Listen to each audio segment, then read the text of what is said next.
안녕하세요. 정신없는 일상 속 조용한 쉼터, 은근히 조용한 라디오 은조라오의 은조입니다. 정규 방송이 되고 싶은 은근히 조용한 라디오 은조라오의 첫 방송을 찾아와 주신 여러분들 환영합니다. 나름 이 방송을 만들려고 이것저것 준비를 많이 했는데 말이죠. 제가 얼마나 잘 준비했는지 오늘 이 라디오를 듣고 앞으로도 함께 해주시길 바랍니다. 그럼 첫 번째 이야기를 시작해 보도록 하겠습니다. 안녕하세요. 요즘 저희 고민이 있어서 간단하게 써봅니다. 저는 지금 고3입니다. 다른 친구들은 올해 수능 준비 때문에 다들 바쁜데 저는 공부하는 담을 쌓고 지낸 지 오래되어 그런 걱정은 없어요. 사실 수능을 잘 볼 자신도 없고요. 그래서 졸업과 동시에 취업을 생각하고 있습니다. 그런데 사실 걱정이 되더라고요. 대학을 나와도 요즘은 취업 힘들다고 하던데 대학도 가지 않은 제가 과연 취업할 수 있을지. 그래서 저는 자격증 공부를 하고 있습니다. 회계랑 컴퓨터 관련 자격증을 공부하고 있고 이미 여러 자격증을 취득한 상태고요. 이걸로 취업이 잘 될 거라는 확신은 없지만 그래도 아무것도 없는 것보단 낫지 않을까 해서요. 딱히 난 이 일을 하고 살 거야. 꼭 이걸 하고 살아야 해. 라는 것도 없어서 사무직을 목표로 필요할 것 같은 자격증들을 공부하고 있어요. 근데 친구가 옆에서 자꾸 저를 힘들게 합니다. 그거 가지고 취업이 될 것 같냐? 대학을 나와야지. 넌 나중에 땅 파고 살 거냐? 등등 저를 걱정한다며 하는 말들이 저를 너무 힘들게 해요. 제 나름 주위 언니, 오빠들한테 조언을 들어가며 필요한 자격증은 하나하나 따내고 있는데 옆에서 자꾸 그런 소리를 하니까 기운이 빠져버리더라고요. 저도 알아요. 자격증이 있다고 해도 대학 나온 사람들과 경쟁하려면 힘들다는 거. 하지만 저는 대학을 잘 다닐 자신도 없고 그런 마음으로 대학을 가봤자 부모님께 죄송하기만 할 것 같아 주변에 알아보고 최선을 다하고 있는데 친구는 자꾸 그런 말만 합니다. 제가 자격증 취득에 성공해도 그건 아무 쓸모도 없는 거란 말만 할 뿐 제가 하는 모든 일이 무쓸모라고만 하니 정말 대학을 가야 하나 싶기도 하고 여태껏 해왔던 일들이 정말 다 쓸데없는 짓이었나 싶기도 하네요. 제가 정말 쓸모없는 짓거리들을 하는 건지 다른 사람들의 의견이 궁금합니다. 주위에 물어볼까 했지만 객관적으로 말해줄 수 있는 사람은 저를 모르는 사람이지 않을까 해서요. 그리고 주변에 서로 같이 아는 지인들이 많아서 차마 물어보지 못하겠더라고요.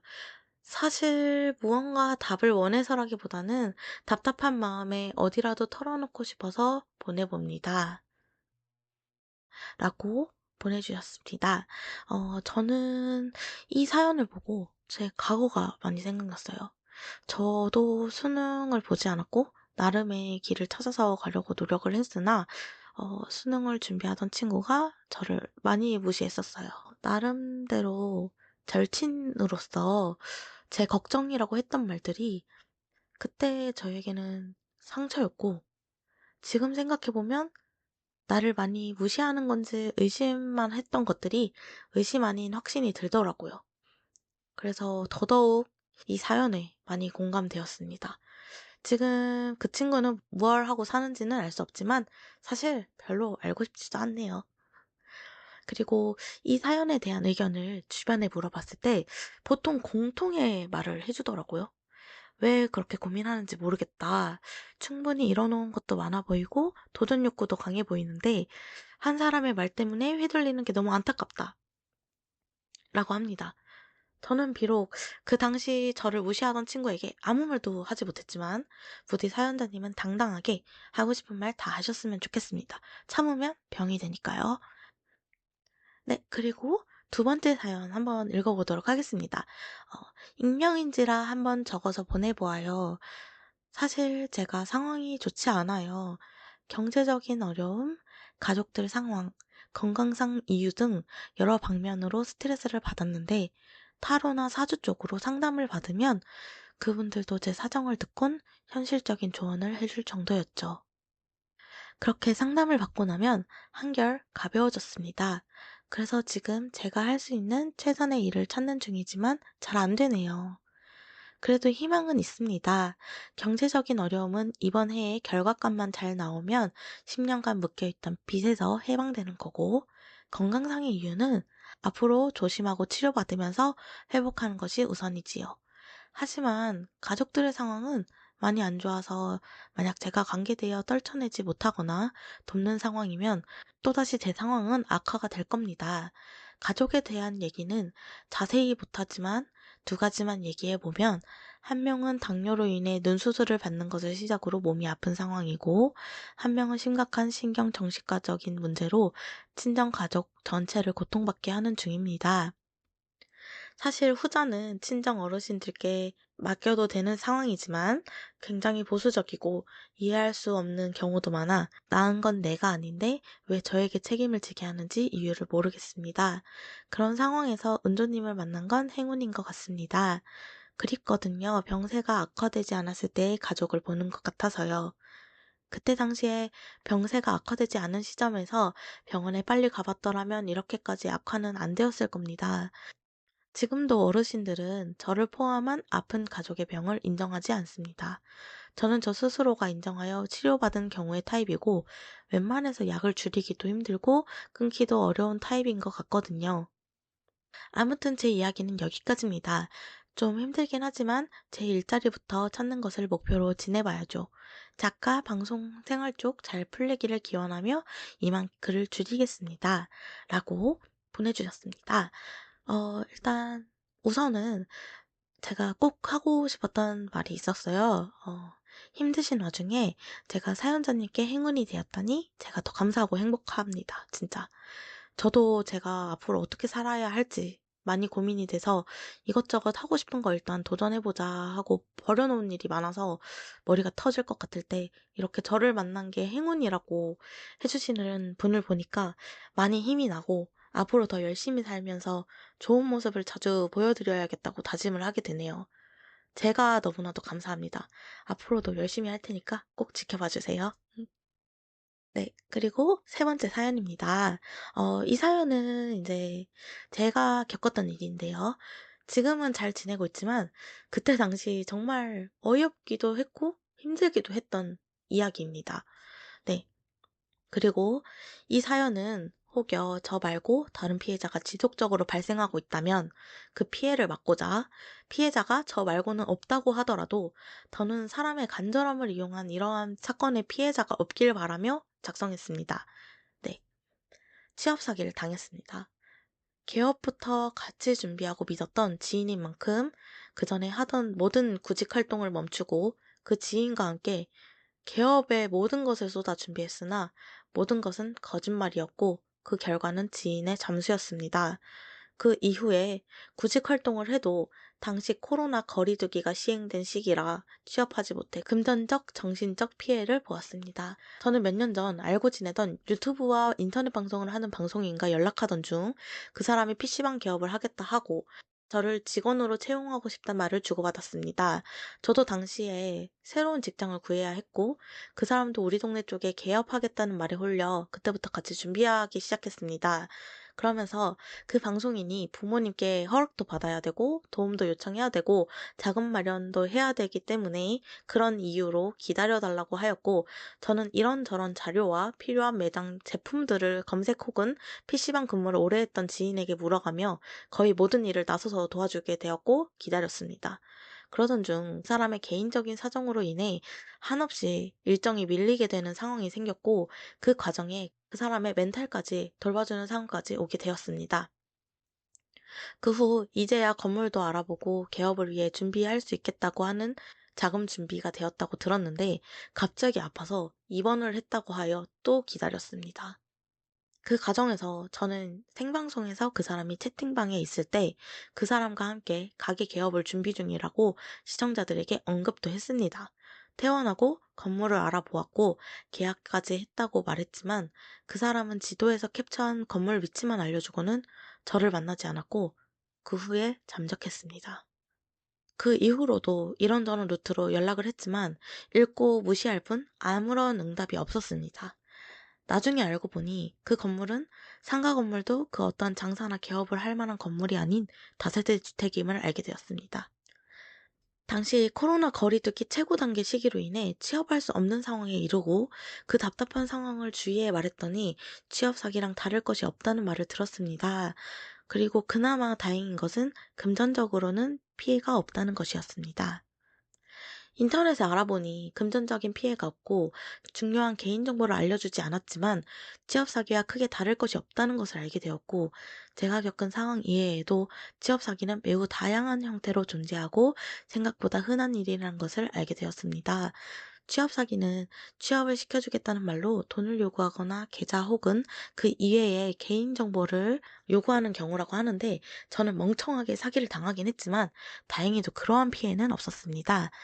그 이후에 그 사람이 원래 활동하던 플랫폼이 아닌 타 인터넷 방송 플랫폼에서 방송을 했었는데 다시 본래 방송하던 플랫폼으로 돌아가 아무 일 없던 듯이 닉네임을 바꾸고 얼굴도 비춰가며 방송하는 것을 알게 되었고 주위 제 지인들은 저 말고도 피해자가 있진 않을까, 그 피해자는 더 큰 피해를 입지는 않았을까 하는 의심을 하고 저 또한 그럴 수 있겠다라는 생각을 했습니다.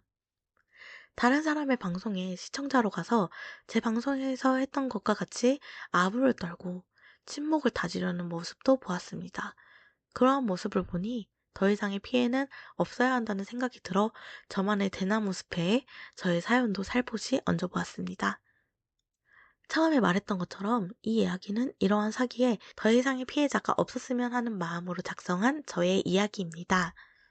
피해자들은 피해자가 더 조심하고 그 피해 이후에 주위 사람까지 의심하며 살아야 하는 이 상황들이 너무 답답할 것이고 피해자가 아닌 사람들 또한 이러한 일들이 생길 수 있음을 생각하고 살아야 한다는 게 피곤하고 스트레스 받는 일이 아닐 수가 없습니다.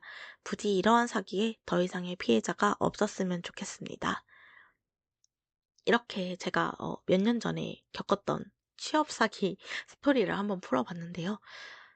제가 계속 말했지만 이런 사기는 이제 더는 없었으면 좋겠고 그리고 저는 취업이 안 돼서 금전적으로 힘들었을 뿐이지 제가 가지고 있던 돈을 뺏기거나 개인정보가 넘어갔다던가 그런 건 아니라서 정말 다행이었는데 보통 취업 사기들은 금전적으로 이제 돈을 뺏기기도 하고 개인정보를 뺏기기도 한다고 들었어요. 그런 일은 이제 제발 없었으면 좋겠습니다. 제발, 진짜요. 그리고 이제 드디어 마지막 사연을 읽어볼 건데요. 벌써 마지막이네요. 생각보다 정말 빠르네요, 시간이. 이렇게 빨리 지나갈 줄 몰랐어요. 네, 이제 마지막 사연을 한번 읽어볼 건데요. 이번에는 직장에서 생긴 일을 보내주신 이야기입니다. 그래요. 그날은 너무나도 화창한 날이었어요. 아, 이야기를 풀기에 앞서 제 직업부터 밝혀야겠군요. 제 직업은 요양보호사입니다. 조금 생소한 직업이긴 한데 어르신들을 보살피는 직업이라고 생각하시면 돼요. 저 같은 경우는 요양원이라는 시설에서 근무하고 있습니다. 요양원의 특성상 남자 인력은 손에 꼽을 정도로 없고 그 중에도 젊은 남자는 정말 정말 정말 희귀한 케이스입니다. 네, 바로 접니다. 그래서 보통 무거운 걸 들거나 좀 듬직하신 어르신들은 제가 담당해서 태워드리거나 침대로 내려드린답니다. 그런데 그날은 뭔가 하루가 좀 이상했어요. 유달리 한 어르신이 그날따라 컨디션이 안 좋으신지 소리를 지르시고 집에 가야 한다고 자꾸 그러시는 거예요. 침대에 누워 계시는 어르신이었는데 불편하신 몸으로 침대에서 내려오시려다가 다칠 뻔하기도 하셨지요. 그래서 급하게 침대를 치우고 바닥에 얇은 매트리스를 깔고 거기에 눕혀드리기로 했어요. 그런데 불행하게도 그 어르신은 조금 듬직하신 편이었습니다. 그런데 더 불행한 건 그날 제가 늘어나지 않은 바지를 입고 있었던 것이죠. 그런데 더욱더 불행한 건 그날 제 대학교 선배님이신 분이랑 같은 근무였다는 겁니다. 그분은 사회복지사분이에요. 어르신을 휘체어에서 내려드리기로 하고 제가 상체를 선배님이 다리 부분을 잡고 눕히듯이 내려드리던 순간이었습니다. 거의 다 내려드리던 그 순간 제 사타구니에선 찢어지는 듯한, 아니 그냥 찢어지는 소리가 났고 선배님과 서로 마주보고 있었던 저는 의도치 않게 선배님께 제가 어느 메이커의 속옷을 입고 다니는지를 소개해 드리게 되었습니다. 선배님과의 3초간의 아이 컨택 후 저는 침착하게 어르신을 내려드렸습니다. 그 뒤 선배님이 무슨 말을 꺼내기 전에 자연스럽게 그 방을 빠져나가서 다른 요양보호사 선생님들이 계신 휴게실 쪽으로 가서 빠르게 실과 바늘을 챙겼습니다. 왜 실과 바늘을 챙겨가냐는 요양보호사 선생님들께 답을 드리지 못하고 화장실로 들어간 저는 변기에 앉아 사토구니를 깨매고 있는 이 모습이 마치 제 이야기에 내리쬐는 한 줄기의 스포트라이트 같았습니다. 살면서 바느질은 초등학교 기술과정 시간 때 방석 만들기밖에 안 해봤기에 제가 한 바느질 솜씨는 처참했고 누가 봐도 사타구니가 찢어져 깨맨 사람이었습니다. 아, 죄송해요. 웃으면 안 되는데.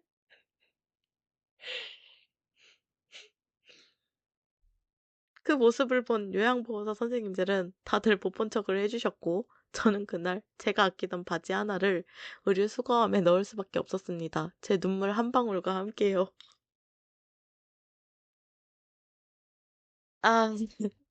아, 죄송합니다. 갑자기 읽다가 웃음이 터져가지고. 웃으면 안 되는데. 죄송해요.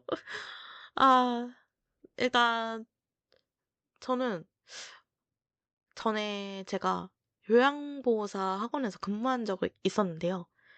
물론 제가 수업을 들어간다던가 하진 않았고 행정실에서 근무를 했지만 그래도 교수님들의 수업 시작 전과 후를 담당했던 한 명의 사람으로서 현장에서 직접 근무하시는 분의 스토리를 들으니까 뭔가 뭉클하기도 하더라고요. 학원에서 근무를 할 때 코로나 시기라 다들 마스크를 쓰고 열심히 수업을 들으셨는데 그분들도 지금쯤 현장에서 근무하고 계시는 분들이 있지 않을까라는 생각이 들기도 하고요. 그리고 분명 눈물 한 방울이라는 문장이 들어갔는데 미소를 짓게 만드는 그런 스토리였습니다. 이렇게 오늘 준비한 이야기는 여기까지입니다. 처음으로 진행을 하다 보니 말이 너무 빠르거나 느리거나 너무 뒤죽박죽이었던 것 같아 부끄럽네요. 오늘 시간 내서 와주신 여러분들께 감사 인사드리며 다음에도 여러 사람들의 인생 이야기 들고 오도록 하겠습니다. 지금까지 은근히 조용한 라디오 은조라오의 은조였습니다. 감사합니다.